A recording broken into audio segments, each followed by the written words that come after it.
le champion. Il fait quoi déjà, du karaté?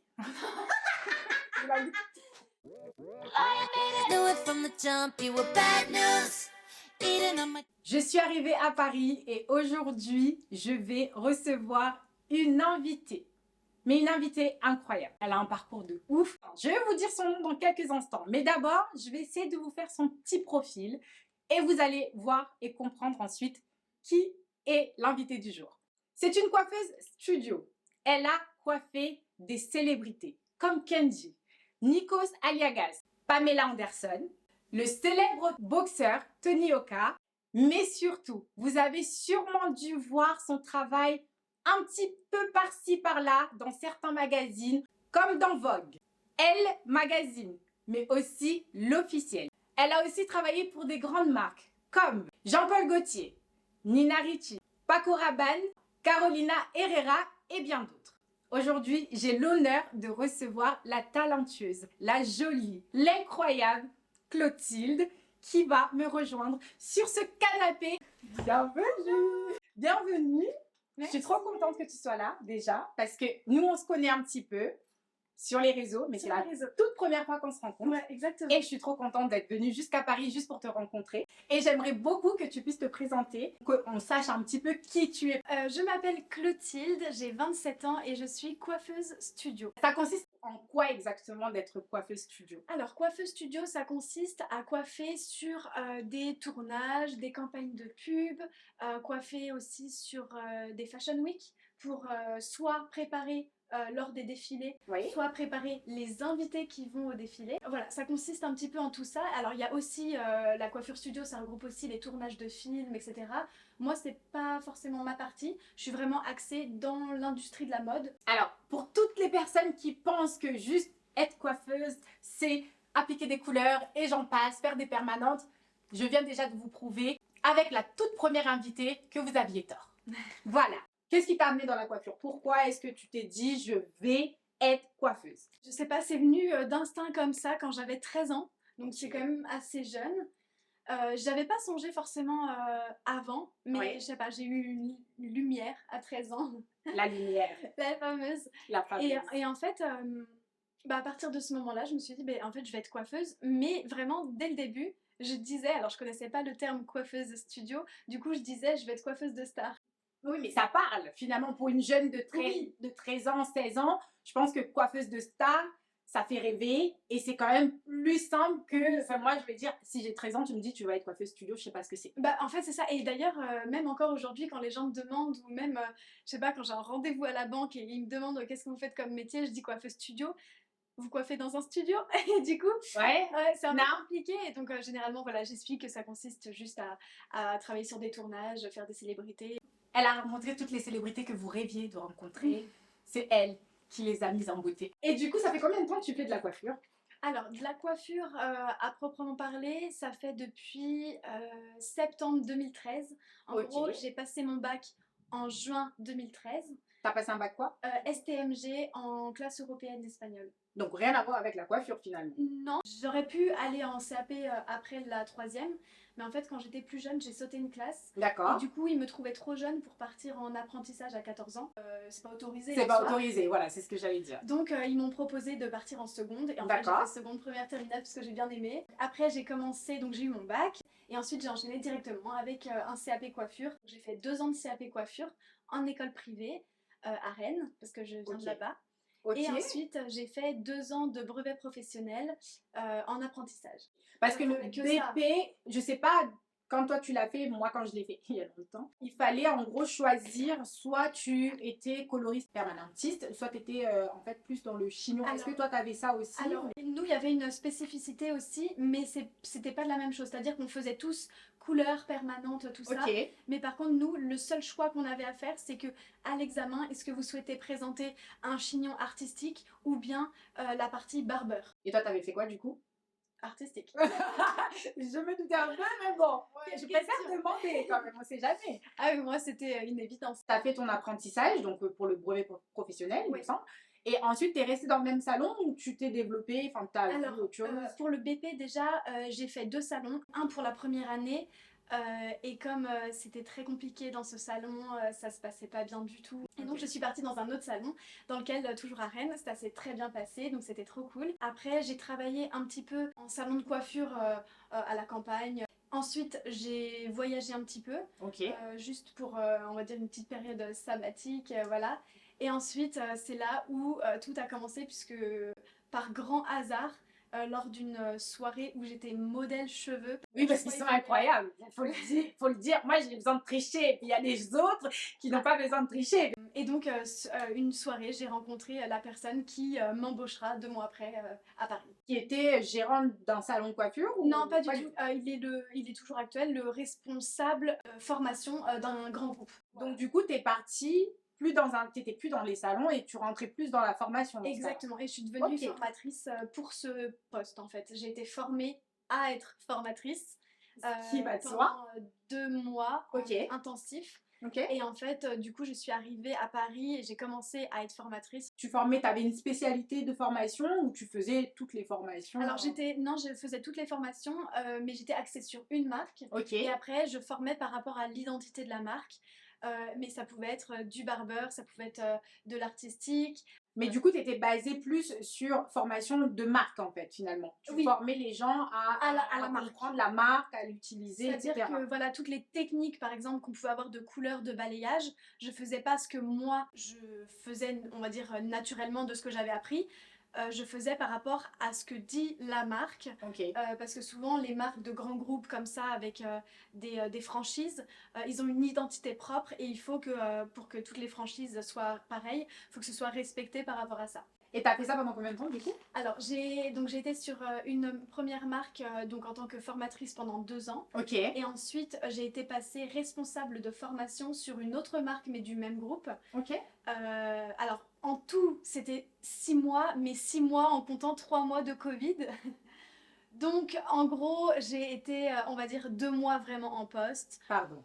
Covid, notre meilleur ami. Alors moi, le Covid il a été bénéfique dans le sens où ça m'a fait prendre conscience qu'on n'avait qu'une vie et que en fait j'étais pas épanouie dans la formation, en tout cas pas dans celle-ci, parce qu'actuellement je fais toujours un peu de formation mais je suis épanouie puisque ça correspond à mon principal sujet, la coiffure studio. J'aimais plus trop, enfin ça me saoulait d'aller faire et je me suis dit en fait à un moment donné on n'a qu'une vie. J'ai pris un risque parce que quand même on est sorti de confinement, j'ai pas peur pour le coup, je peux avoir peur de certaines choses, genre sauter à l'élastique, jamais je le ferai. Par contre quitter un CDI en plein Covid, je l'ai fait. Bah écoute, tant qu'à faire. Mais en fait je me dis dans la vie il faut prendre des risques et je regrette tellement pas parce que c'est le meilleur choix que j'ai fait dans ma vie pour le moment. On est sorti du Covid et en fait moins d'1 mois après, 3 semaines après, j'ai posé ma démission et j'ai dit bah voilà en fait moi je veux être coiffeuse studio et c'est ce pourquoi j'ai fait toutes mes études. T'étais à Rennes, t'as servi de modèle, donc t'as quitté finalement Rennes et t'es venue sur Paris. Oui, en 1 mois. En 1 mois. Oui. Donc tout s'est fait assez rapidement. Tu connaissais personne sur Paris. J'avais une amie. T'avais une amie sur Paris. Et en fait, il fallait recommencer toute une nouvelle vie, s'habituer aussi effectivement à la vie parisienne. Oui. D'accord. J'ai eu du mal à m'habituer, j'ai mis 6 à 9 mois parce que moi je viens vraiment, alors je dis que je viens de Rennes mais je viens de la campagne rennaise. Moi j'ai grandi avec des animaux, avec un jardin, avec la forêt à côté, voilà. Et là t'arrives dans la pollution. Voilà. Et en fait, finalement, je me suis habituée et en vrai, j'aime Paris parce que j'aime l'opportunité. Je suis d'accord. Et du coup, je suis reconnaissante par rapport à ça. Donc, si je faisais pas ce métier-là, je ne serais pas à Paris. Mais en fait, c'est une capitale de la mode. Donc, quand on décide de bosser dans la mode, ben, je peux pas retourner dans ma petite campagne où il y a 2000 habitants et... Ça serait faisable, mais je pense que ça serait beaucoup plus fatigant aussi de faire des allers-retours. Ça serait peut-être, je pense aussi, effectivement, on va être honnête, je pense aussi que les opportunités seront un peu moindres du coup. Beaucoup moins. Voilà. Ça fait partie, par exemple, du budget parce que la marque avec qui tu travailles, s'ils ont une campagne ou quoi que ce soit à l'extérieur, bah, ils vont ramener leurs coiffeurs, forcément, ils vont pas aller chercher des coiffeurs dans un autre pays. Ça peut arriver quand c'est des grandes villes, par exemple, si par exemple la production se déplace à New York et que au niveau du budget, ils préfèrent prendre un hair et make-up à New York, ils vont forcément trouver des hair et make-up studios. Donc c'est ok, mais c'est vrai que récemment, le dernier voyage que j'ai fait, c'était aux Émirats et on n'est pas resté à Dubaï. Donc après, il faut faut prendre la team dans le désert, tout ça, donc autant prendre toute la team qu'on connaît. Oui, bien sûr. C'est vrai que aussi c'est très important une cohésion d'équipe quand on part en voyage plusieurs jours où on bosse à peu près 15 heures par jour pendant 5 jours.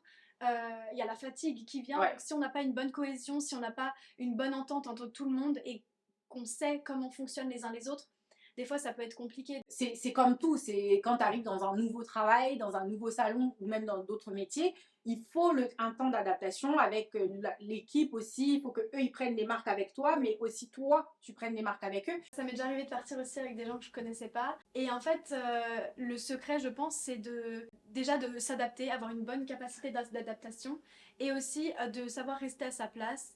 À partir du moment où moi je viens en tant que coiffeuse studio, j'ai pas un avis à émettre sur le stylisme parce que je veux ouvrir ma bouche ou quoi que ce soit. Chacun a sa place et je trouve que c'est super important, sauf si on me demande mon avis. Évidemment, je faut être honnête.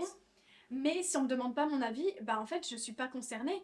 Moi je suis là pour faire les cheveux. À aucun moment je vais dire ah non mais la lumière elle est pas bien comme ça ne me concerne pas, c'est pas mon travail. Et je pense que c'est quelque chose qui est très important dans ce milieu-là. Voilà, on vient pour une chose, on fait son travail correctement et en fait si chacun fait tout bien son travail comme ça, c'est comme ça que ça fonctionne super bien. Et je trouve que c'est un super parcours. Moi d'ailleurs c'est la raison pour laquelle je voulais vraiment t'avoir dans cette émission, parce que je voulais vraiment que tu puisses montrer aussi qu'il y a, on en a discuté, on va être honnête, je pense qu'aujourd'hui le métier de la coiffure, en fait je sais pas si c'est la société, si c'est nous coiffeurs ou si c'est juste la façon de penser, mais on a une image de la coiffure et on n'arrive pas à se dégager de cette image. Tu vois, on n'arrive pas à aller voir un peu à l'extérieur. Enfin, je parle pas pour nous. Français. Voilà, merci. Je voulais pas le dire, mais elle l'a dit. Hein. C'est vrai que tu vois, ça a ce côté où nous, en tant que coiffeurs, on le sait. Et encore, je pense qu'il y a beaucoup de coiffeurs qui ne le savent pas. Moi, j'ai ma petite idée, en vrai, là-dessus. Ouais, je sais, moi aussi. Parce que en fait, déjà en France, je trouve que, alors sans parler que de coiffure, en France, les métiers de l'artisanat sont perçus comme t'es pas très bon à l'école, t'es peut-être un peu teubé du coup, mais bon, manuellement ça passe. Bah oui, tu fais un CAP. Bah oui, t'as pas beaucoup d'études, en fait, ça fonctionne pas comme ça. Mais non. Parce que moi, par exemple, comme je vous disais précédemment, j'ai sauté une classe. Je pense pas être idiote. Moi non plus. Et pour autant, quand j'étais au collège, au lycée, ça m'est déjà arrivé qu'on me dise « Mais Clotilde, pourquoi tu veux être coiffeuse ? Enfin, t'as des bons résultats, t'as sauté une classe. » Mais attends. À un moment donné, si ma passion, c'est la coiffure. Non, mais attends, pause. C'est quand même incroyable parce que toi, t'as commencé la coiffure en 2013, on est d'accord. Moi, j'ai commencé en 2006. Mais il faut savoir que c'est exactement le même discours. Donc, ça veut dire quand même que tu vois avec autant de différences d'années. Et pourtant, ça n'avait pas évolué quand même. Parce que moi, on m'a fait ce truc aussi de me dire non, mais t'es trop une bonne élève, pourquoi est-ce que tu vas aller faire un CAP? Le CAP, c'est pour les cancres, tu vois? Et c'était vraiment... et ça, je trouve ça vraiment... C'est dommage. Et que ce soit la coiffure ou tout autre métier qui nécessite de faire un CAP. Exactement. Parce qu'en fait, ils pensent qu'on est intelligent avec nos mains, mais en même temps, pour monter une société, c'est pas avec les mains qu'on va le faire. Pour décider de monter soi-même son entreprise, avoir des connaissances sur le sujet, ça nécessite quand même d'apprendre certaines choses et du coup d'utiliser son cerveau. Exactement. Et en fait, c'est vrai qu'en France, nous les coiffeurs, on est perçus comme... on gagne pas bien notre vie, parce que coiffeur, bon, c'est un peu... voilà. Alors que, par exemple, aux États-Unis ou en Australie, je prends ces exemples-là parce que c'est assez flagrant. On est conçu comme des artistes. Et ils nous valorisent aussi.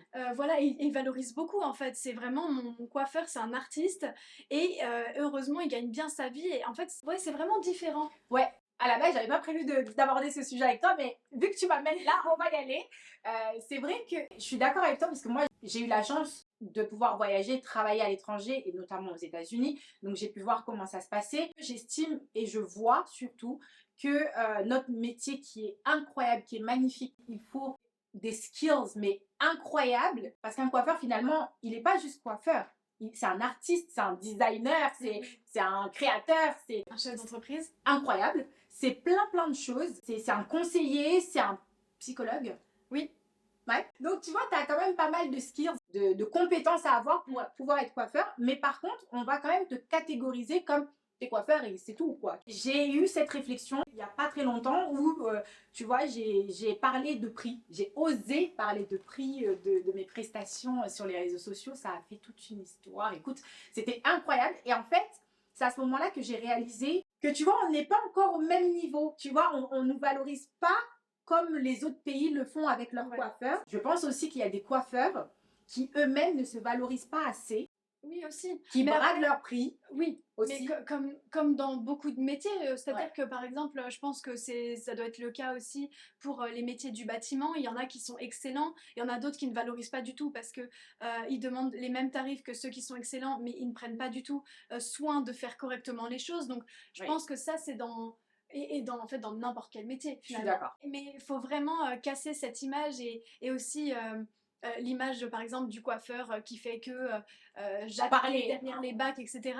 Mais en fait, l'autre jour, il y a 3 jours encore, je parlais avec une fille qui m'a dit moi je veux plus aller chez le coiffeur où je vais parce qu'en fait à chaque fois que j'y vais c'est que du blabla, ça parle de telle cliente qui est venue et que ceci, et en fait ça participe au fait d'avoir une mauvaise image. Ouais. C'est dommage. De blablater les uns sur les autres. Et je pense qu'il y a beaucoup d'autres sujets dans la vie autre que la pluie, le beau temps et le Covid. Ah, c'est clair. Non, parce que là, en plus, c'est le Covid qui s'est rajouté à la pluie et le beau temps, du coup. Tu vois ce que je veux dire? La vraie raison pour laquelle j'ai fait cette émission, c'était vraiment pour ça, pour montrer aussi que la coiffure, c'est plein de facettes, il y a plein d'horizons, il y a plein de directions. Mais on peut être vraiment énormément. Je vais vous en citer quelques-uns, mais on peut être déjà rien qu'en coiffeur studio, on peut être axé sur la télé, on peut être axé sur la mode ou bien le cinéma. Ça fait déjà 3 possibilités. Alors après, il y en a beaucoup qui travaillent et en télé et en mode, mais après, voilà, ça peut déjà être axé sur 3 fils différents. Oui. On peut être aussi en coiffeur, on peut être coiffeur salon, on peut être manager, on peut être formateur, responsable de formation, on peut être aussi des franchises, et bien je crois que ça s'appelle responsable réseau ou commercial. C'est exactement ça. Commercial, c'est-à-dire on peut être coiffeur et finalement après travailler uniquement pour une marque de produits capillaires et aller les vendre dans les salons. Enfin, vous voyez, c'est quand même très large. C'est très très large. C'est vraiment ça en fait que je voulais véhiculer, montrer qu'en fait la coiffure c'est pas juste l'image qu'on se fait finalement, et qu'il y a plein de directions et de possibilités, et que c'était important en fait de mettre ça en lumière et surtout d'aller un peu plus loin que le bout de son nez et de mettre toujours en avant en fait des coiffeurs qui aujourd'hui pour moi sont plus des entrepreneurs que des coiffeurs. Par exemple, tu vois, c'est toujours les mêmes par exemple qu'on peut voir à la télé, certains magazines, etc. Alors que par contre, derrière ça, tu vois, le métier de la coiffure, ça cache vraiment des artistes incroyables, tu vois, et qui méritent d'être entendus parce qu'ils ont une voix, ils ont quelque chose à véhiculer, à apporter en fait à l'image de ce métier. Et c'était important pour moi justement de parcourir la France pour aller les dénicher. C'est cool d'avoir aussi ce genre d'expérience finalement, de parcours professionnel, parce que finalement tu as commencé comme la majorité d'entre nous. Au final, tu as pu évoluer et te développer dans autre chose, tu vois, finalement. Oui, en tout cas, ce qui me plaisait, parce que aussi on dit souvent « Ah, mais c'est trop bien, coiffeur studio, c'est mieux et tout », et en fait, je considère pas ça comme ça. C'est pas mieux qu'être coiffeur salon, c'est pas mieux que d'être formateur, c'est pas mieux que d'être manager. En fait, on a tous chacun quelque chose qui nous correspond et il n'y a pas de mieux ou de moins bien. C'est juste que moi je me sentais mieux de faire de la coiffure studio avec un planning qui n'a des fois ni queue ni tête parce que ça part dans tous les sens, parce que des fois je peux être bookée la veille pour le lendemain, je connais pas mon planning des semaines à l'avance, et ça j'aime ce côté là et j'aime pas forcément une routine de salon. Mais cette chose peut faire peur et ne pas du tout convenir à d'autres personnes qui préfèrent être en salon. Donc voilà, c'est chacun voit midi à sa porte, comme on dit. Exactement. Et petite anecdote, je t'ai envoyé le message pour te parler du projet. Action-réaction. J'ai envoyé le message, j'allais dire 10 minutes, même pas, 2 minutes. Je reçois la réponse. Quand est-ce qu'on peut se faire ça? Moi, je lui pose la question, donne-moi tes disponibilités. Elle me dit, écoute, je suis coiffeuse studio, je sais pas. Là, je suis sûre que dimanche, j'ai une disponibilité, hein, tu fais ce que tu veux. Après, je ne saurais pas te dire quand. Et là, je me suis dit, écoute, on prend un billet de train, on y va tout de suite parce que je veux la voir, je ne veux pas qu'elle m'échappe. Donc voilà, ça s'est fait super rapidement. Et en plus, tu m'as pas posé plus de questions que ça. Non, parce qu'en fait, comme je te suis sur les réseaux, je vois comment tu es, je sais que ça va être quelque chose, déjà en toute bienveillance, pour se découvrir, tout ça, et j'aime bien la personne que tu dégageais en tout cas sur les réseaux. Et tu vois, même si c'est la première fois qu'on se rencontre, j'ai l'impression qu'on se connaît déjà. De ouf. Et c'est parce que je suis trop cool. Parce que je suis trop cool. Elle, c'est la star et moi, je suis juste cool et je suis juste là pour faire beau sur le canapé, je tiens à le dire. C'est toi la star. Et j'apprécie vraiment. Et c'est vrai que j'ai trouvé ta réactivité incroyable et je me suis dit... Et en fait, je te jure que c'est un projet sur lequel je travaille depuis quelques semaines. Et moi, en fait, je suis quelqu'un, mon cerveau ne s'arrête jamais. Mais quand je montais mon projet, j'écrivais sur mon ordi, mes Word et compagnie, j'ai commencé un peu à douter finalement. J'ai eu ce moment de doute en me disant, est-ce que ça va être bien perçu? Est-ce que le projet va être interprété comme moi je voulais que ça soit interprété? Parce que en aucun cas, c'est pour dévaloriser qui que ce soit. C'est pas du tout le but. C'est vraiment pour mettre en lumière des talents qu'on ne met pas forcément en avant en temps normal. Et surtout qui méritent, je pense, vraiment qu'on les entende. Et j'ai douté. Je t'ai envoyé le message, ta réponse, je me suis dit, en fait, ton projet, il n'est pas si bête que ça, tu vois, parce qu'il il a l'air plutôt finalement intéressant, quoi, tu vois. Et puis, en plus, je trouve ça super sympa en tant que femme, entrepreneur, de parler, de discuter, de se soulever ensemble en fait. Et je trouve ça vraiment trop cool. Et puis je sais aussi, il y a un détail sur lequel qui fait que tu t'es dit, Clotilde, je sais ce que c'est. Ouais. Parce que j'ai le truc apparemment qui est pas commun pour une femme blanche. Toi, tu veux aborder ce sujet tout de suite. Alors, Clotilde veut y aller. J'avais prévu ce sujet vers la fin, mais on va y aller. Puisqu'elle a lancé, on y va. Écoute, raconte-nous de quoi tu parles. Alors, je sais que tu m'as suivi déjà au début, je pense, pour cette chose-là. C'est que apparemment, je suis une des rares femmes blanches coiffeuses à m'occuper des cheveux afro. C'est ce qui fait aussi que ma communauté sur Instagram, elle a grandi assez rapidement à partir du moment où j'ai posté. C'est une des vidéos où je dis moi et ma passion pour les cheveux afro. Oui, on va expliquer juste un tout petit peu pour que les gens comprennent. C'est que tu es coiffeuse studio, mais aussi tu es aussi passionnée par le cheveu texturé finalement. Tu travailles beaucoup le cheveu texturé. Et très bien d'ailleurs, tu travailles magnifiquement bien les cheveux afro, texturés pour ceux qui ne savent pas, très frisés, ondulés. Bouclés, crépus. Voilà, j'ai vu ton travail, je me suis dit mais elle était où toutes ces années où j'ai galéré en fait? C'est elle qu'il me fallait, elle était où? L'explication vient de là. Je pense que sur TikTok ou sur tes réseaux sociaux, tu as parlé de ça. Oui, en fait, j'ai juste posté une vidéo comme... en fait, sur Instagram, je poste plutôt le résultat de mon travail et sur TikTok, je poste un peu plus les backstage. Et du coup, je me suis dit, tiens, je vais faire une vidéo qui rassemble toutes les fois, enfin, plusieurs fois en tout cas, où je coiffe des cheveux texturés sur des filles principalement noires et métisses. Et parce que, en fait, j'adore ça, j'adore tresser, mettre en valeur un afro, enfin, tout ça. Et j'ai juste posté cette vidéo et en fait elle est devenue virale et j'ai eu énormément d'abonnements en l'espace de 48 heures et c'est là où je me suis dit oh waouh. Et en fait tous les commentaires disaient mais merci de t'intéresser à nous et moi j'étais en mode mais c'est normal, je suis coiffeuse. Bah oui. Moi je suis pas spécialisée, je suis juste coiffeuse studio et je m'occupe de toutes les textures, ça s'arrête là. Ma spécialité c'est d'être coiffeuse studio. Voilà. Déjà. Et après dans la coiffure studio, tu choisis pas tes modèles aussi. Bien, en fait, c'est ça. Je ne choisis pas les mannequins que les marques choisissent pour leur campagne de pub. Donc, il faut que je sois prête à faire un wavy ou un chignon plaqué, tout aussi bien que de mettre en valeur un bel afro ou de savoir tresser sur le shooting. Là, au début, je me suis dit, il y a un souci. C'est qu'en fait, on ne m'a jamais formée à tout ça. J'ai fait 4 ans d'études, je n'ai pas touché une fille noire ou métisse. Donc, je me suis dit, c'est pas grave. Je vais apprendre toute seule. Et en fait, j'ai des amis incroyables qui ont les cheveux plutôt frisés, et enfin, voire un peu crépus, mais plutôt frisés. Surtout ma meilleure amie, Serena. Franchement, c'est vraiment un ange parce que grâce à elle, depuis le jour, en fait, je l'ai rencontrée sur un shooting et c'est devenu ma meilleure amie. À la base, on se voyait pour que je puisse m'entraîner sur elle. Elle commençait le mannequinat. Et en fait, moi, je commençais à travailler le cheveu texturé. Et je lui ai dit, est-ce que tu voudrais bien que je m'entraîne à faire des tresses, à faire des vanilles Et en fait, à chaque fois, je me suis entraînée. En fait, j'ai beaucoup appris sur elle. Et j'ai d'autres amis qui m'ont laissé leur tête aussi pour que j'apprenne. Et en fait, et après j'ai regardé des vidéos, j'ai testé aussi des choses. Ouais. J'ai testé. Faut pas avoir peur d'ailleurs. Voilà, c'est ça. Et en plus, c'est aussi un apprentissage de tous les jours parce que tous les cheveux crépus ne sont pas pareils, tous les cheveux frisés ne sont pas pareils.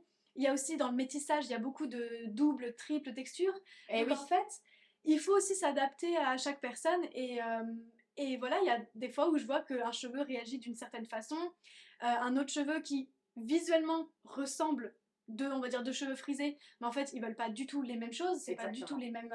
Il y en a un ça va être de l'hydratation, l'autre de la nutrition. Exactement. Voilà. Je continue d'apprendre chaque jour et après au niveau des tresses, bah, j'ai tout appris toute seule. Déjà tresser, j'ai appris depuis sur mes poupées je tressais déjà. Je sais pas comment j'ai fait, mais déjà les tresses collées je savais faire depuis que j'ai genre 8 ans. Après pour mettre les rajouts, je me suis dit bon, j'ai regardé une vidéo YouTube et je me suis dit bon, elle la met comme ça. Puis après je me suis dit oh ça marche, j'en rajoute. Ça marche, ça a marché. Cool. Et voilà, et c'est comme ça que ça a commencé. Incroyable. Alors au début je savais pas qu'il fallait tirer les mèches. Ensuite, j'ai appris à tirer les mèches. Après, j'ai appris qu'il y avait des mèches déjà tirées. Et en fait, voilà, j'ai fait mon petit tour. Pour ceux qui connaissent Paris, à Château d'Eau, Strasbourg-Saint-Denis. J'allais dans les magasins, je regardais les cires, les extensions. Et du coup, pour en revenir au sujet du coup qui a fait que, on s'est suivi. Enfin, moi, je t'ai suivi parce que j'ai vu une vidéo de toi qui répondait à un commentaire qui m'a beaucoup énervée. Je tiens à le dire, qui m'a mis hors de moi. Qui m'a vraiment, vraiment touchée. Ça t'a plus énervé toi que ça m'a énervé moi. Ouais, je pense aussi. Parce que, en fait, je sais pas si j'ai fait une introspection à ma vie, à ce que moi j'ai vécu ou pas, mais en tout cas, ça m'a vraiment irritée. J'ai vraiment ressenti quelque chose en voyant cette vidéo. J'étais choquée de voir en fait le commentaire sur lequel tu répondais qui disait en tant que, alors je crois que c'était à peu près ça, en tant que femme noire, je ne laisserai jamais mes cheveux à une coiffeuse blanche.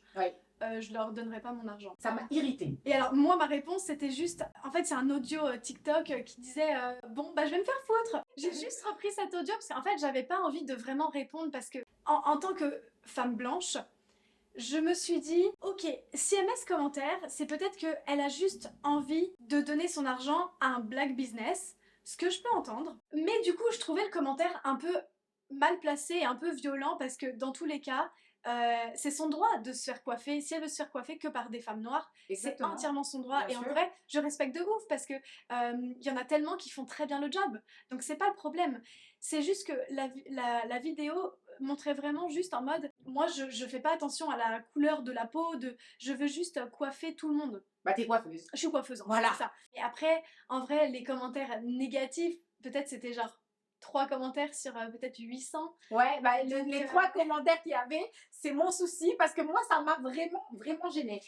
Et je vais t'expliquer pourquoi. Ça m'a gênée parce que je trouve que c'est dommage aujourd'hui, en 2023, à l'époque c'était en 2022 du coup, qu'on ait encore cette façon de penser. Et je me suis sentie vraiment, je vais utiliser des mots forts, mais je me suis sentie insultée. Et je me suis revue mes débuts en fait en tant que coiffeuse où, parce que moi j'ai toujours travaillé que dans des salons avec une représentation plutôt européenne. Je vais dire tu veux comme dire ça. insulter à l'inverse. À l'inverse. En fait. Voilà, ça a été, en fait je l'ai traduit, je l'ai vraiment pris personnellement parce que c'est vraiment quelque chose que moi j'ai vécu. Dans le sens où moi c'est quelque chose que j'ai vécu et qui m'a vraiment blessée. Tu vois, qui m'a fait douter carrément de si oui ou non j'étais capable de faire ce métier, si je me voyais continuer là-dedans, parce que j'ai eu ces moments où je travaillais dans les salons, Dieu merci, à l'époque je travaillais dans un salon où j'avais un patron, il était incroyable et qui prenait mon dos, il ne laissait personne en fait avoir quelconque remarque au fait que je sois une coiffeuse noire et qui coiffe dans un salon européen, enfin j'ai envie de dire ça comme ça. D'ailleurs, première chose, ça a été un complexe pour moi. Parce que comme tu le disais au début de la vidéo, c'est que on nous a pas appris en école de coiffure à travailler le cheveu texturé, à travailler les cheveux afro. Ça a été un problème parce que moi, j'ai le cheveu afro. Oui. Et du coup, ça m'a complexée. Moi, en tant que personne, je n'assumais pas mes cheveux du coup. Parce que vu qu'on m'apprenait pas, je ne savais pas le coiffer. C'est comme si c'était négligé en fait. C'est un peu, voilà, on le met un peu de côté. Et en fait, finalement, je me suis vue aller dans les défrisages. Ça m'a créé un complexe, moi, en tant que personne, alors qu'avant ça, j'avais pas de complexe avec mes cheveux, tu vois. J'ai toujours essayé d'apprendre parce que je suis quelqu'un d'assez curieux, j'adore apprendre. J'ai appris, j'ai beaucoup travaillé, j'ai excellé d'ailleurs dans mes diplômes, etc. Et en fait, j'étais une bonne coiffeuse. Tu vois, je le sais que j'étais une bonne coiffeuse. J'essayais en plus de ça de prendre confiance en moi. Mais j'arrivais pas parce que tout le temps, on me rappelait en fait que j'étais noire Et que, en fait, il y a des gens, on va le dire, je vais le dire. Moi, j'ai eu des clientes qui rentraient dans le salon, des femmes blanches, et qui s'asseyaient, mais par contre, tu vois, je ressentais ce dégoût. Tu sais, c'est ce truc en mode, genre, comment ça, elle va me coiffer? Genre, déjà, elle est noire, en gros. Hein. Ouais, je veux pas qu'elle me coiffe parce que, en fait, le problème, c'était pas du tout de savoir si oui ou non j'étais une bonne coiffeuse. C'était ma couleur de peau, le problème, tu vois. Et ça, c'est vraiment quelque chose qui m'a mis, qui me faisait, je rentrais le racisme. clairement, on va le dire. Et je rentrais chez moi en pleurs, j'en ai vraiment, mais je pleurais des jours. Et carrément, ça m'a créé une anxiété, une peur. Ça veut dire qu'à chaque fois que j'avais des clientes qui rentraient, je me cachais. Tu sais, je me mettais un peu en retrait pour me dire, est-ce que j'ai envie finalement d'aller, de me prendre une réflexion ou de ressentir vraiment le dégoût dans les gestes, Et vraiment, ça a été un problème pour moi dans l'apprentissage et surtout au début de ce métier. Maintenant, c'est moi la patronne, donc si jamais tu n'es pas contente, la porte elle est derrière toi et tu ne reviendras jamais. Mais j'avais la chance, en fait, au fur et à mesure, j'en ai quand même parlé avec mon patron qui m'a beaucoup soutenue. Et je me rappelle à l'époque, c'est arrivé 2-3 fois où il a vraiment viré des gens. C'est-à-dire qu'il y avait des clients qui venaient et qui disaient clairement, ouvertement, je ne veux pas être coiffée par cette femme noire. Et lui, il disait, ah bah non, si tu ne veux pas, tu sors de mon salon, quoi, tu vois. Mais rien que ça, déjà, je trouve ça inadmissible de penser comme ça. Et alors moi, je l'ai pas. Je pense que c'est pour ça que ce commentaire t'a autant marqué. Affecté. Mais en fait, moi non, parce que toi, l'expérience que tu as eue, c'était que on ne voulait pas être coiffé par toi parce que tu es noire. Ouais. Mais moi, donc c'est du racisme. Moi, c'est l'inverse. Moi, je suis blanche. Personnellement, je l'ai pas du tout pris ça comme du racisme parce que pour moi, c'est pas du tout une question de ça. Et puis, enfin, je veux dire, je suis vraiment pas à plaindre. J'ai jamais eu de commentaires parce que je suis blanche. Enfin, c'est vraiment le white privilège en fait. Je suis d'accord. Donc vraiment, je suis pas du tout concernée par ça. Je pense plutôt qu'en fait, c'était plutôt du communautarisme. Elle voulait juste soutenir sa communauté, mais en descendant une autre communauté. Voilà. Donc c'est juste qu'elle l'a mal fait. Ouais. Mais ça n'a rien à voir avec. Je sens quand tu en parles. Ça me touche. Alors que moi, ce commentaire, en vrai, c'est pour ça que je l'ai rigolé sur la vidéo parce que vraiment, je l'ai pas du tout pris personnellement. Enfin, je m'en fiche un peu. En fait, c'est juste qu'elle a pas envie de se faire coiffer par moi parce que. Et elle a le droit. C'est pas du tout le problème. En fait. Donc c'est pour ça que j'ai vraiment, pour moi, c'était genre vraiment. Vas-y, je passe à autre chose et tu l'as pas mal pris, quoi, tu vois. Et en fait, j'avais commenté d'ailleurs, je crois que c'est comme ça que je t'ai suivi. J'avais commenté en te disant, bah moi en tant que femme noire, je te donne tout mon argent et tu me coiffes tous les jours. C'est vrai. Et vraiment, genre, viens me coiffer tous les jours, j'ai besoin de toi, j'ai besoin d'une Clotilde dans ma vie, quoi. Et du coup, je t'avais suivi par rapport à ça. Déjà parce que ça m'a permis aussi, du coup, d'aller voir ta page et de voir ce que tu faisais, de me dire, waouh, elle est incroyable comme coiffeuse parce que moi, je suis vraiment pour soutenir les femmes et surtout les coiffeurs. Et je suis allée voir et je me suis dit, mais elle coiffe trop bien, elle est incroyable, c'est une très très bonne coiffeuse. Et en plus de ça, j'avais vraiment envie de te montrer que ouais, c'est pas une personne qui a ce genre de commentaires un peu, voilà. Je le savais. Je savais tu parce que déjà, c'est très rare que je reçoive ce genre de commentaires. Ouais. Mais moi, jamais on m'a fait de commentaires sur mes cheveux ni sur ma couleur de peau. Tu vois, moi, ce que j'aimerais, c'est qu'on arrive en fait à vivre ensemble. Voilà, c'est ça. Je sais que je vis dans un monde de bisounours, je rêve de ça et tout. Et pas faire de différence et se dire, ah ouais, mais elle est blanche, donc je vais pas me coiffer. Parce que, en fait, tu vois, à contrario, tu vois, t'as aussi. Moi, je savais pas, par exemple, coiffer les cheveux afro. J'ai appris, j'ai dû partir très loin aux États-Unis pour apprendre, voilà. Mais sinon, avant, je ne savais pas coiffer le cheveu afro. Et pourtant, tu vois, le fait de voir aussi une femme noire, parce que j'étais souvent la seule dans le salon en tant que coiffeuse, j'étais la seule noire. Et souvent, j'avais des clients qui rentraient, des clientes aussi bien maghrébines que africaines, qui arrivaient avec des cheveux très frisés. En fait, elles rentraient dans le salon aussi. Parce qu'il y a une référence, voilà, je vais rentrer parce que c'est sûr, elle sait coiffer mon type de cheveux. Alors que pas du tout. Non, c'est l'inverse. On me regarde et fait non, je préfère me coiffer toute seule. Ah bon? T'inquiète, ma soeur, j'ai un peigne afro. En fait, bon, on ne le dit pas, mais je le vois des fois dans le regard, même à un shooting, par exemple. Je vois au début un petit peu le regard et en mode ah, elle est blanche la coiffeuse. Bon, bah je suis un peu dans la merde. Tu vois, c'est un peu. Je pense que ça. Et je comprends, en vrai, je comprends de ouf. C'est clair. En fait, en vrai, je dis rien. Ce que je fais, c'est que je sors mes outils. Bah, de toute façon, la mannequin en soi, elle a rien à dire. Des fois, malheureusement. Mais elle arrive, elle se fait coiffer par le coiffeur qui a été booké ce jour-là, et basta. Et pareil pour le make-up. Et en fait, moi, je dis rien, parce que je sais que je vais gérer. Ça, c'est pas le problème. Je sors mon peigne afro, je sors ma crème, mon spray d'eau. Bref, je sors mes affaires. Et en fait, rien que là, je vois la fille se détendre un peu. Elle se détend. Elle a les outils. Elle a les outils. Donc, si elle a acheté les outils exprès, c'est forcément que c'est pas la première fois. Et là, ça va mieux. Et ça m'est même arrivé une fois, une mannequin, c'était pour une campagne Messica. Donc je savais que je devais tresser une fille, lui faire des cornrows simples comme ça. Et en fait, je vois la fille arriver, elle me regarde, elle fait «Oh, c'est toi!» Et je suis en mode «Oh là, attends, est-ce que je la reconnais pas ou machin?» Et je lui dis on a déjà bossé ensemble. Elle me dit «Non, mais je te suis sur TikTok et je sais que tu vas me gérer mes cheveux.»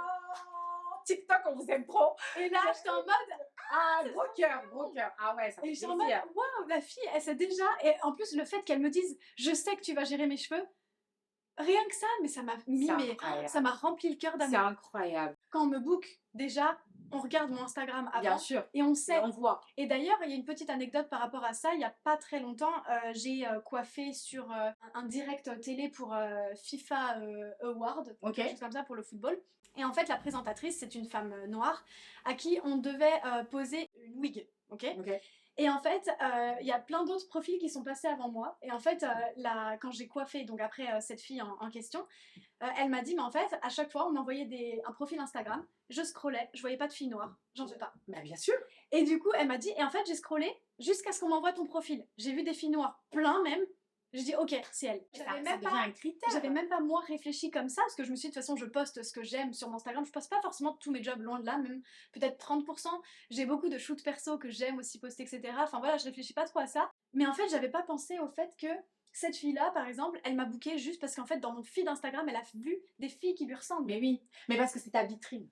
C'est vraiment, en fait, c'est ça, c'est la vitrine d'un coiffeur, surtout quand tu es indépendant, parce que toi, tu es entrepreneur. Oui. Donc, forcément, c'est ta vitrine, parce que les gens qui ne te connaissent pas, ils savent pas ce que tu peux vraiment faire. Donc, si on va sur Insta, on sait que c'est toi. Oui. Tu vois, on sait que, ouais, je veux cette fille parce qu'elle est incroyable, mais parce qu'on voit ce que tu as fait, ce que tu es capable de faire, et surtout que ça rassure aussi de l'autre côté de se dire, bon, elle coiffe déjà des personnes noires, peut-être qu'elle arrivera à me coiffer. Parce qu'en fait, malheureusement, c'est ce que je te disais, en salon, par exemple, tu as aussi des coiffeurs qui rentrent parce que tu es noire, et du coup, la référence, tu vois, ça revient un peu à la même chose, alors que tu vois, ça ne devrait pas exister. Toutes les deux, on en a parlé, on le sait. On devrait pouvoir, peu importe son type de cheveux, pouvoir rentrer dans n'importe quel salon et se dire on va s'occuper de moi et qu'on va me donner un service incroyable. Même si à côté de ça, vaut mieux un coiffeur qui est honnête et qui te dit bah écoute, je ne sais pas coiffer ton type de cheveux. Vaut mieux ça que quelqu'un qui dise oui, t'inquiète. Et puis derrière.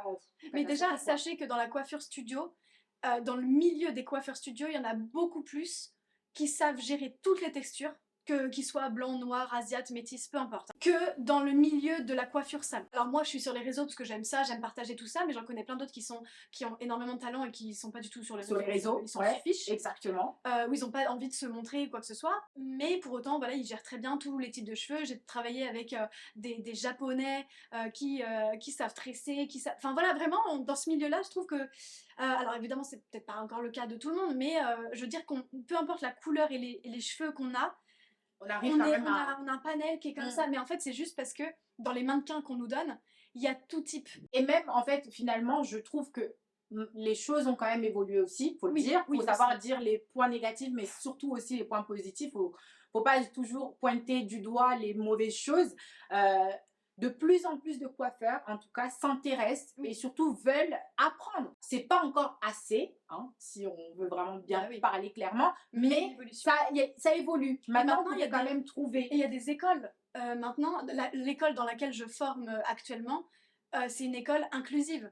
C'est-à-dire que les élèves apprennent les coupes sur toute texture de cheveux. Ils apprennent à vraiment tout. Et même dans les élèves, il y a de tout. Et c'est génial. Et ils sont vraiment très ouverts. Et ça, je trouve ça génial. Et j'aurais rêvé d'avoir une école comme ça, en vrai. Moi aussi. Ce genre d'école, il en faudrait parce que là, elle est à Paris, forcément. Mais il en faudrait partout en France. Du coup, on va parler maintenant de tes projets. Qu'est-ce que tu aimerais accomplir Alors, j'aimerais entreprendre encore plus de différentes façons. Oui. Mais comme je suis superstitieuse, je ne dis jamais rien avant que ça sorte. Bien sûr. Je travaille sur des choses, mais après, sur le long terme, genre dans 10 ans, maintenant, je cherche pas trop à savoir. Genre, en fait, je suis tellement épanouie dans ce que je fais là que j'aimerais juste continuer. Le meilleur conseil que je puisse vous donner, c'est vraiment déjà ayez confiance en vous, parce qu'en fait votre meilleur ami c'est vous-même. C'est clair. Et surtout en fait on a qu'une vie, donc c'est le moment de réaliser les choses. Et en fait même si ça n'avait pas fonctionné, pour moi un échec c'est de rester dans un truc qui nous convient pas. Alors c'est pas c'est pas de tenter un truc qui ne fonctionne pas. Vous voyez la diff? Et bah pour moi, c'est réel. Parce que même si ça n'avait pas marché, en plus, j'ai pas un ego, enfin, Et franchement, je m'en fous. En plus, il faut pas. Et bon, en plus, dans ce métier, il faut vraiment rester les pieds sur terre, et en plus, dans tous les cas, on fait que coiffer, hein. On sauve pas des vies, donc voilà. Mais c'est surtout qu'en fait... On sauve des cheveux. En fait, ouais, c'est déjà ça. Juste en toute simplicité, faites ce que vous aimez. Et je pense que les gens qui réussissent le plus dans le milieu, c'est ceux qui ont les égos les plus bas. Ah oui. Ah oui, oui, oui. Parce qu'en fait, quand on a un ego surdimensionné, on pense tout savoir, et donc on ne va pas plus loin dans notre recherche. Alors que quand on a toujours un petit doute et on est en quête de recherche et d'apprentissage, et ben on apprend. Et en fait, c'est là qu'on évolue, mais des fois sans s'en rendre compte. J'ai des amis qui me disent, mais tu te rends compte ce que tu as fait, enfin machin. Et je me dis, ouais, enfin c'est mon taf. En fait, il faut vraiment, je pense qu'il faut vraiment tenter des choses. Et pas s'enfermer dans sa zone de confort. Moi j'adore le fait d'avoir un frisson en me disant, bah normalement demain je bosse pas. Et puis en fait de dire, je reçois un message, c'est pour ça que tu disais au début, t'étais au taquet, je suis toujours au taquet sur mon téléphone. Ça fait partie du travail. Et par exemple, pour vous donner la petite anecdote, pour Pamela Anderson, donc c'est une agence avec laquelle je travaille qui m'envoie un petit message. Donc j'étais en train de faire la queue avec ma mère au supermarché. Je reçois un message de l'agence qui me dit, coucou Clotilde, est-ce que t'es dispo lundi pour coiffer Pamela Anderson pour le défilé Jacquemus? Je regarde ma mère, je dis maman, je vais peut-être rentrer un peu plus tôt pour rentrer, pour aller coiffer Pamela, parce que bon, ça ne se refuse pas. Voilà, on a des tarifs aussi qui sont à la hauteur de la personne, donc en fait tout ne pouvait pas se refuser. En fait, j'étais toute bête parce que je la regarde chez maman, on me demande de coiffer Pamela Anderson, elle me regarde, elle pose le beurre comme ça, elle me regarde, elle fait quoi? Non, mais c'est l'image du beurre. Moi, je vois le beurre. Et c'est cette vie-là que j'adore. Mais parce que moi, ça me met des papillons dans le ventre en plein milieu de la brousse dans un supermarché. Et puis, c'est jamais la même chose. T'as pas de routine finalement. Parfois, je vais bosser que 2 heures dans la journée. Parfois, j'ai des journées de 12 heures. Même, j'ai déjà eu des journées de 15 heures. Alors, qu'est-ce que tu pourrais donner comme conseil à une jeune, peut-être qui nous regarde et qui est coiffeuse ou pas, ou qui voudrait l'être, et qui veut se lancer justement comme toi Je vais vous dire ce que moi j'ai fait au début. Alors au début déjà j'avais aucune image à proposer, donc ce que j'ai fait à la sortie du confinement, j'ai fait plein de shootings en collab. Donc dans le milieu, ce qu'on appelle collab, c'est en gros sur le shooting personne n'est payé, c'est gratuit, et en fait tout est gratuit, mais en fait on met en œuvre tout notre savoir-faire tous ensemble pour créer une image. Je trouve ça super agréable de continuer les collabs parce qu'en fait sur un job, on va m'obliger, enfin on va me demander de faire telle ou telle coiffure, mais parfois c'est parce que ma créativité. Voilà. Et alors que dans des collabs, je fais ce que je veux, enfin je peux dire avec toute la team, moi j'aimerais bien faire telle et telle coiffure, j'en ai besoin pour mon book. En un mois, j'ai fait 15 shootings gratuits. Donc 15 jours de travail gratuit, mais qui a payé plus tard. Et puis j'ai rencontré plein de personnes au fur et à mesure qui m'ont permis d'avoir des jobs. Les meilleurs conseils, c'est déjà faites-vous un book pour avoir quelque chose à présenter aux clients forcément, avec quelques photos, tout ça. Puis après démarcher peut-être aussi des coiffeurs studios représentés en agence pour les assister. Alors ça c'est quelque chose que je ne savais pas du tout. Et en fait moi j'ai commencé sans faire ça. Parce que je savais pas que ça fonctionnait comme ça. T'es pas représentée par l'agence? Je n'ai pas signé d'exclus avec des agences. En revanche, je bosse avec 3 agences principalement qui me bookent sur certaines choses, notamment là le Festival de Cannes. J'ai été bookée par une agence. Pamela, c'est une autre agence. Voilà. Parce que toi, tu n'as pas envie d'être en exclusivité avec une agence, ou c'est juste parce que tu veux voir toutes les possibilités qui peuvent... Alors pour le moment, déjà, j'aime bien le fait de voir tout ce que je peux faire, les possibilités, mais l'opportunité que j'avais eue de signer en exclusivité ne me convenait pas. Parce qu'en fait, on me demande d'être en exclu, mais on me promet pas de travailler. De travailler. Donc je me suis dit, non. Et enfin, j'ai un prêt à rembourser. Exactement, j'ai des croquettes de mon chien à acheter, comme tout le monde. J'ai des choses à payer en fait. Donc je peux pas me dire ok, je suis représentée en agence, c'est stylé, mais par contre on me propose 3 fois moins de jobs que ce que je faisais avant. Visiblement ça n'arrête pas les marques en soi de travailler avec toi ou de te contacter. Alors certaines si, parce qu'il y a des marques par exemple, quand vous voyez les grosses campagnes de pub qui passent par exemple, je sais pas, Louis Vuitton, Dior, les grosses campagnes, c'est uniquement agence. Vraiment, c'est uniquement agence. Et même, il y a beaucoup de covers de magazines, pareil, c'est uniquement agence.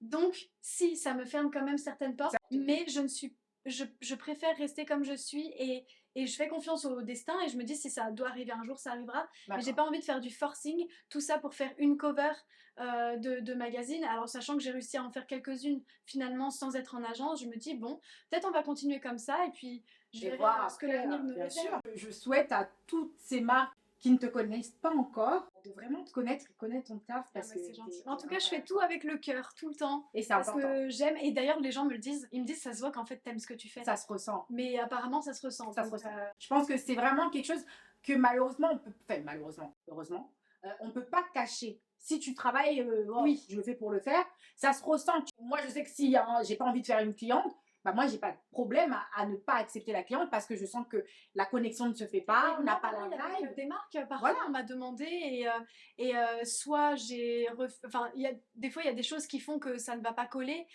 Parfois, c'est le budget, malheureusement. Parfois, c'est la marque, si je vois que ça correspond pas du tout à mes valeurs, je vais me dire, bon, tu sais quoi, je préfère ne pas le faire. Et quand on arrive à pouvoir avoir le choix, mais c'est merveilleux. Non, on a tout gagné. Parce que maintenant, je culpabilise plus de prendre des vacances. Enfin, je crois que j'ai jamais culpabilisé d'ailleurs. Mais, mais de me dire, bah voilà, de toute façon, en fait, en tant qu'entrepreneur, on aura tout le temps du taf. Ouais. Donc, à un moment donné, si on se cale pas des vacances, bah, on n'en aura pas. Et c'est même pas cute en fait, de travailler, de pas dormir et de ressentir d'avoir des poches. Parce que pour certains, c'est un flex. Ouais, non, c'est pas un flex. Non, mais en fait, moi, je bosse tout. Non, c'est pas un flex. Pour moi, c'est pas un flex. C'est pas un flex. Parce que moi, je trouve que c'est super de bien gagner sa vie, tout ça. C'est important. Mais en fait, si j'ai pas le temps pour profiter de ma famille, pour profiter de mes amis et juste même juste du temps pour toi, de te reposer, parce que ça te rend encore plus créative et t'as besoin de ça.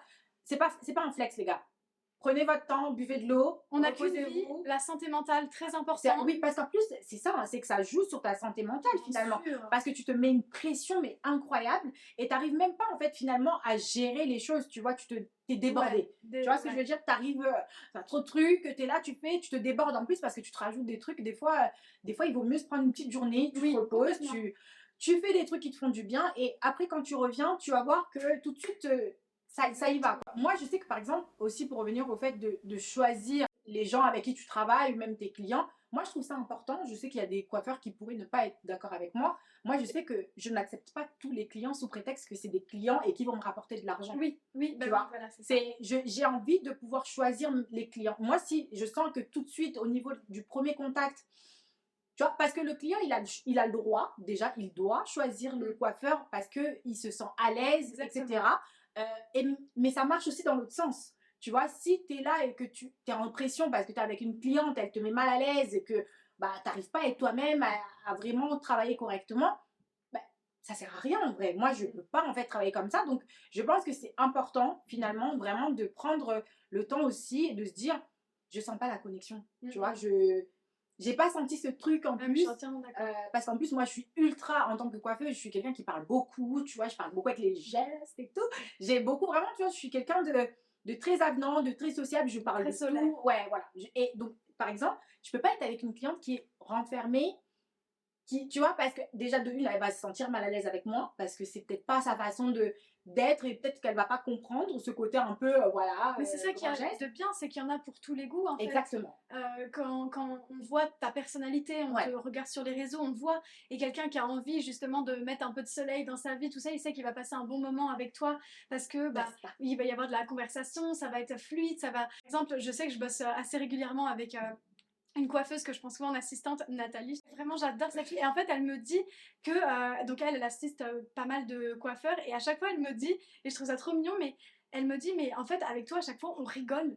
Et on mais en fait, et il faut vraiment comprendre, et ça, je pense que c'est un truc aussi, peut-être en France, mais on peut très bien rigoler et faire du bon travail. Ah oui, non, mais je pense que ça, c'est un autre skills aussi, enfin, genre une autre compétence qu'on acquiert en tant que coiffeur aussi, c'est de pouvoir, en fait... et conseiller, et parler, et tenir une conversation, et écouter, être attentive, et en même temps travailler, et c'est très travailler. Donc à la fin de la journée, je peux vous dire, oui, je suis très solaire et tout, mais quand je rentre chez moi le soir, je veux juste du calme. Du coup, tu m'as dit un petit peu que tu avais déjà des projets, mais qu'est-ce que je peux quand même te souhaiter? De continuer à être autant épanouie. Je te souhaite de continuer à être autant épanouie et voire plus encore. Je suis très contente que je suis très, en fait, même pas contente, je suis juste honorée que tu sois venue. Mais merci à toi pour l'invitation. Je pense que vraiment ton parcours avait vraiment besoin d'être exprimé et je voulais vraiment commencer avec toi parce que tu es ma toute première invitée.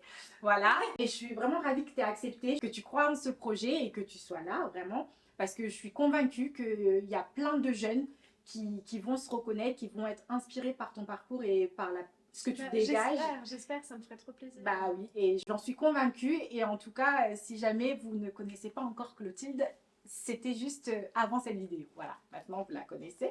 Voilà. Comment est-ce qu'on peut te suivre? On te suit où? On voit où ton travail? Comment ça se passe? Dis-nous tout. On me suit sur Insta et TikTok. Ouais. Voilà, j'ai juste 2, donc ça va. Et c'est le même nom pour les 2. Okay. C'est Clotilde Hairstylist. Clotilde, pas de H. Mais de toute façon, ne vous inquiétez pas. I got your back. Son nom va être écrit, bien sûr, et dans la barre de description, et dans la vidéo, et partout. Merci beaucoup, Clotilde, d'être venue. Et voilà, je suis ravie. Et j'espère en tout cas que vous vous êtes amusés, que vous avez appris plein de choses sur le métier de coiffeuse studio et que ça vous ouvre un petit peu plus l'esprit sur tout ce qu'il y a à faire. J'ai hâte de vous retrouver pour un autre épisode et surtout d'aller rencontrer un autre coiffeur d'exception comme Clotilde. Je vous fais des énormes bisous et à très bientôt. Au revoir. Des bisous. Knew it from the jump, you were bad news. Eating on my time.